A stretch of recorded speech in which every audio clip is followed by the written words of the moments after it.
النبي الكريم ونحن على ذلك لمن الشاهدين والشاكرين والحمد لله رب العالمين. اللہ تعالیٰ کا لاکھ لاکھ شکر اور احسان ہے کہ اللہ رب العالمین نے ہمیں اپنے حبیب کے ذکر کے حوالے سے اللہ تعالیٰ نے ہمیں اپنے نبی اکرم صلی اللہ علیہ وسلم کی سیرت کے بیان کے حوالے سے یہاں جمع فرمایا ہے. زندگی اللہ رب العالمین نے عطا فرمائی ہے اور اس زندگی کا ہر وہ پل مبارک ہے، محترم ہے کہ جو اللہ کی بندگی میں گزرے. اللہ کی بندگی جس کے بارے میں رب کریم نے فرمایا وَمَا خَلَقْتُ الْجِنَّ وَالْإِنسَ إِلَّا لِيَعْبُدُونَ، ہم نے جنات اور انسانوں کو صرف اس لیے پیدا کیا کہ وہ ہماری بندگی کریں، ہماری عبادت کریں. یہ عبادت کیسے حاصل ہو، اس عبادت میں کمال کیسے حاصل ہو، یہ عبادت کیسے کی جائے، کیسے اللہ کی بندگی کی جائے، کیسے اللہ کا مقرب بندہ بنا جائے، یہ بات بھی اللہ رب العالمین نے بیان فرمائی ہے. لَقَدْ كَانَ لَكُمْ فِي رَسُولِ اللَّهِ أُسْوَةٌ حَسَنَةٌ. اے اہل ایمان، تم اللہ کی بارگاہ میں مقرب بننا چاہتے ہو. اے اہل ایمان، تم اس دنیا کے اندر کامیابی اور کامرانیوں کا راستہ جاننا چاہتے ہو. تم اس دنیا کی عزتیں چاہتے ہو، تم آخرت کی عزتیں چاہتے ہو، تم اس دنیا کے اندر سرفرازی کا راستہ تلاش کرنا چاہتے ہو. ایک ہی راستہ ہے، لَقَدْ كَانَ لَكُمْ فِي رَسُولِ اللَّهِ أُسْوَةٌ حَسَنَةٌ. تمہارے لیے بہترین نمونہ زندگی اگر کوئی ہے وہ رسول اللہ صلی اللہ علیہ وسلم کی ذات اقدس ہے. لِمَنْ كَانَ يَرْجُو اللَّهَ، کس کے لیے ہے کہ جو اللہ سے ملنے کی امید رکھتا ہو، آخرت کی کامیابی کا یقین رکھتا ہو، جو اس دنیا کے اندر ساری زندگی صبح شام کرتا ہو اپنی زندگی صرف اس لیے اپنے رب کی رضا کو حاصل کرے. لمن کان یرجو اللہ، جو اللہ کی رضا چاہتا ہے، جو اللہ سے ملاقات کا امیدوار ہے، جو آخرت کے اندر اللہ کی رضا چاہتا ہے، جو آخرت کے اندر قیامت کے اندر عرش کا سایہ چاہتا ہے، جو پل صراط پر اطمینان سے گزرنا چاہتا ہے، جو اللہ رب العالمین سے عزتیں چاہتا ہے، جو رسول اللہ صلی اللہ علیہ وسلم کے دست اقدس سے حوض کوثر کا پانی پینا چاہتا ہے، اس کے لیے لقد کان لکم فی رسول اللہ اسوۃ حسنہ. تمہارے لیے بہترین نمونہ زندگی اگر کوئی ہے رسول اللہ صلی اللہ علیہ وسلم کی حیات طیبہ ہے. لمن کان یرجو اللہ والیوم الآخر وذکر اللہ کثیرا، کہ جو آخرت کی کامیابی چاہتا ہے اور کثرت سے اللہ کو یاد کرنے والا ہے. وہ زبان سے بھی اللہ کو یاد کرتا ہے، وہ اپنے عمل سے بھی اللہ کو یاد کرتا ہے، وہ اپنے دل سے بھی اللہ کو یاد کرتا ہے. اللہ تعالیٰ نے رسول اللہ صلی اللہ علیہ وسلم کی حیات طیبہ کو ہمارے لیے مشعل راہ قرار دیا ہے. اللہ تعالیٰ نے رسول اللہ صلی اللہ علیہ وسلم کی سیرت طیبہ کو ہمارے لیے کامیابی کی ضمانت قرار دیا ہے. اللہ تعالیٰ نے رسول اللہ صلی اللہ علیہ وسلم کی حیات طیبہ کو اس دنیا کی زندگی کے اندر بھی برکتوں کے حصول کا راستہ بنایا، قبر کے اندر نور کا ذریعہ بنایا، آخرت کی کامیابیاں ساری رسول اللہ صلی اللہ علیہ وسلم سے وابستہ کر دی ہے. میرے بھائیوں اور دوستو، رسول اللہ صلی اللہ علیہ وسلم نے ہمیں انفرادی زندگی بتائی ہے، آقا کریم علیہ السلام نے ہمیں اجتماعی زندگی بتائی ہے، رسول اللہ صلی اللہ علیہ وسلم نے ہمیں گھریلو زندگی بتائی ہے، آقا کریم علیہ السلام نے کاروباری زندگی بتائی ہے، محفل کی زندگی، تنہائی کی زندگی، ایک بندے مومن کا دن کیسا ہونا چاہیے آقا کریم علیہ السلام نے بیان کیا ہے. ایک بندے مومن کی راتیں کیسی ہونی چاہیے آقا کریم علیہ السلام نے بتایا ہے. میرے نبی کریم علیہ السلام نے ہمیں نماز کا طریقہ بتایا، ہمیں روزے کی تعلیم دی، ہمیں حج کا طریقہ بتایا ہے، ہمیں زکوٰۃ کے اصول بتائے ہیں، ہمیں حقوق العباد کی تعلیم دی، ہمیں حقوق اللہ کی تعلیم دی. عزیزان محترم، زندگی کے جس شعبے کے حوالے سے بھی ہم دیکھیں گے آقا کریم علیہ السلام کی حیات طیبہ ہماری رہنمائی کرتی ہے۔ حضور صلی اللہ علیہ وسلم نے جب دعوت کا آغاز کیا ہے، کوہ صفا پہ چڑھے ہیں، ہمارے لیے اس واقعے کے اندر ایک بہت بڑا سبق ہے ہر مسلمان کے لیے۔ میرے بھائیوں اور دوستو، آپ نے واقعہ بے شمار مرتبہ پڑھا ہوگا، بے شمار مرتبہ سنا ہوگا، لیکن آج ایک مرتبہ پھر سنیے اور اس پر غور کیجئے کہ ہمارے لیے کیا پیغام ہے۔ آقا کریم علیہ السلام 40 سال اس بستی میں گزارتے ہیں، پھر اس کے بعد کوہ صفا پر چڑھ کر اعلان کرتے ہیں، سب کو بلاتے ہیں۔ جب سارے قریب آ گئے ہیں، سب لوگ سامنے آ چکے ہیں، آقا کریم علیہ السلام نے کیا فرمایا؟ اگر میں تم سے کہوں اس پہاڑ کے پیچھے ایک بڑا لشکر تم پر حملہ کرنے کے لیے تیار ہے، کیا میری اس بات پر یقین کرو گے؟ لوگوں نے جا کر نہیں دیکھا کہ ہے یا نہیں، لوگوں نے سوال نہیں کیے، بلکہ کیا فرمایا؟ ہم نے اس 40 سال میں آپ سے کبھی جھوٹ نہیں سنا ہے، ہم نے اس 40 سال میں آپ کی زبان اتھر سے کبھی کوئی غلط بات نہیں سنی ہے۔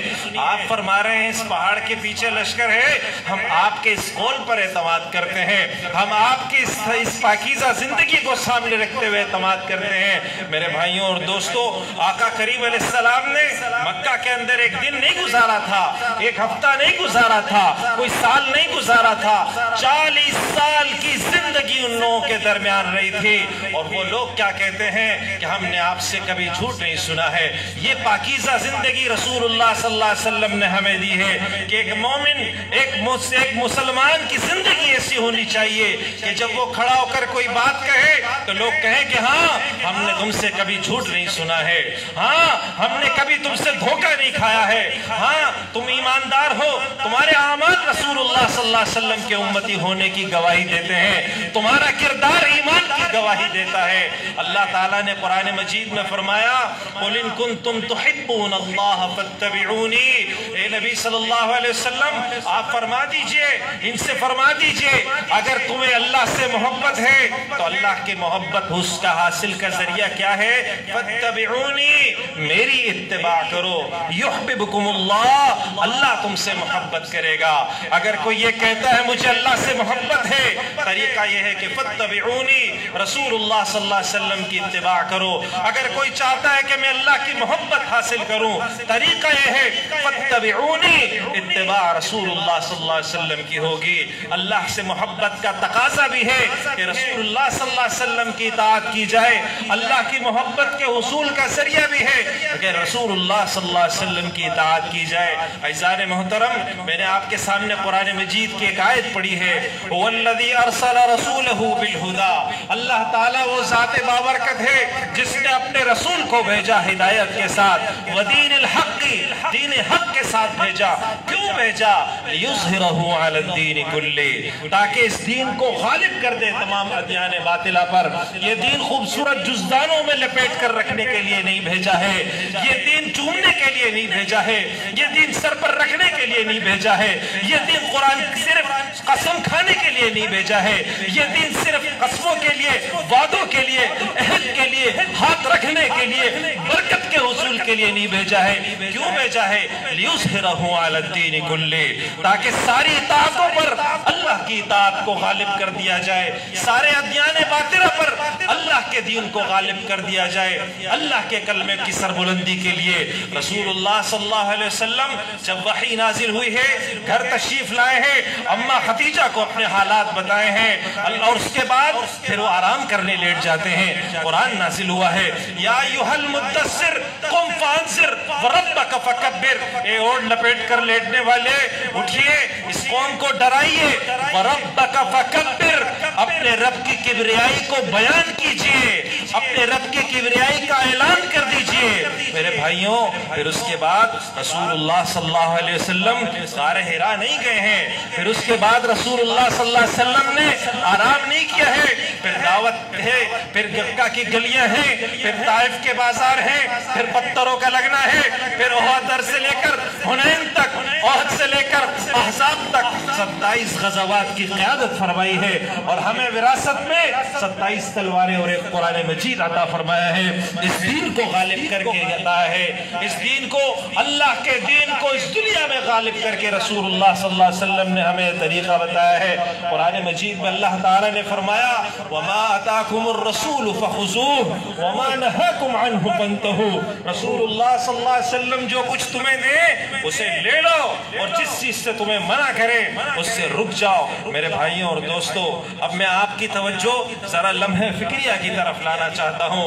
میرے بھائیوں اور دوستو، اللہ کے نبی صلی اللہ علیہ وسلم سے ہم محبت کا دعویٰ کرتے ہیں، اللہ کے نبی صلی اللہ علیہ وسلم سے ہم عشق کا دعویٰ کرتے ہیں، اللہ کے نبی صلی اللہ علیہ وسلم سے ہم عقیدت کا دعویٰ کرتے ہیں، اللہ کے نبی صلی اللہ علیہ وسلم سے ہم الفت کا دعویٰ کرتے ہیں. لیکن رب کریم نے کیا فرمایا ہے؟ وَمَا أَتَاكُمُ الرَّسُولُ فَخُذُوهُ. جو کچھ رسول اللہ صلی اللہ علیہ وسلم تمہیں دے اسے لے لو، جس چیز سے منع کریں اس سے رک جاؤ. میرے بھائیوں، مجھے بتائیے تو صحیح کہ آقا کریم علیہ السلام نے ہمیں سودی معیشت سے نہیں منع کیا کیا ہے؟ حضور صلی اللہ علیہ وسلم نے ہمیں باطل کے نظام عدالت سے منع نہیں کیا کیا؟ کیا حضور صلی اللہ علیہ وسلم نے باطل نظام معاشرت سے منع نہیں کیا کیا؟ کیا حضور صلی اللہ علیہ وسلم نے ہمیں باطل کی عبادت سے منع نہیں کیا کیا؟ کیا حضور صلی اللہ علیہ وسلم نے ہمیں اسلامی نظام زندگی نہیں عطا کیا ہے کیا؟ حضور صلی اللہ علیہ وسلم نے ہمیں اسلامی نظام معاشرت دیا. آقا کریم علیہ السلام نے ہمیں اسلامی نظام عدالت دیا. آقا کریم علیہ السلام نے ہمیں، حضور صلی اللہ علیہ وسلم نے خوبصورت اسوہ حسنہ دیا، اسلامی نظام معیشت دیا، اسلامی نظام حکومت دیا. ہماری خارجہ پالیسی کیا ہوگی؟ آقا کریم علیہ السلام نے بیان کیا ہے. ہماری زندگی جو تنہائی سے لے کر محفل تک کی زندگی، خوشی کی زندگی، غم کی زندگی، ہر لحاظ سے آقا کریم علیہ السلام نے ہماری رہنمائی فرمائی ہے. پھر میرے بھائیوں اور دوستو، یہ ہمارا کیسا ایمان ہے؟ ہم زبان سے اللہ اکبر کہتے ہیں، لیکن جب عدالت کے اندر نظام کے حوالے سے عدالت میں ہم انصاف کے لیے جاتے ہیں، پھر قرآن مجید کو نہیں اٹھاتے ہیں، پھر آقا کی شریعت کو نہیں اٹھاتے ہیں، بازار معیشت میں بیٹھتے ہیں، جوئے اور سٹے پر ہمارا کاروبار ہوتا ہے، سودی نظام معیشت ہمارا کاروبار ہے، جس کے بارے میں رب کریم نے فرمایا یا ایھا الذین آمنوا، اے وہ لوگوں جو ایمان لائے ہو، اے ایمان کے دعوے داروں، وذروا ما بقی من الربا، چھوڑ دو جو سود باقی رہ گیا ہے، فإن لم تفعلوا، اگر تم ایسا نہیں کرتے، فأذنوا بحرب من اللہ ورسولہ، پھر اللہ اور اس کے رسول سے جنگ کے لیے تیار ہو جاؤ. ہم حضور صلی اللہ علیہ وسلم سے حالت جنگ میں بھی رہیں، ہم اللہ تعالیٰ سے حالت جنگ میں بھی رہیں، ہم سودی نظام معیشت کی وجہ سے اللہ سے لعنتیں بھی وصول کرتے رہیں اور اس کے بعد اللہ سے دعائیں بھی کرتے رہیں، ایاک نعبد و ایاک نستعین بھی کہتے رہیں، اے اللہ ہم صرف آپ کی بندگی کرتے ہیں، صرف آپ سے مدد طلب کرتے ہیں. کہاں کرتے ہیں اللہ کی بندگی؟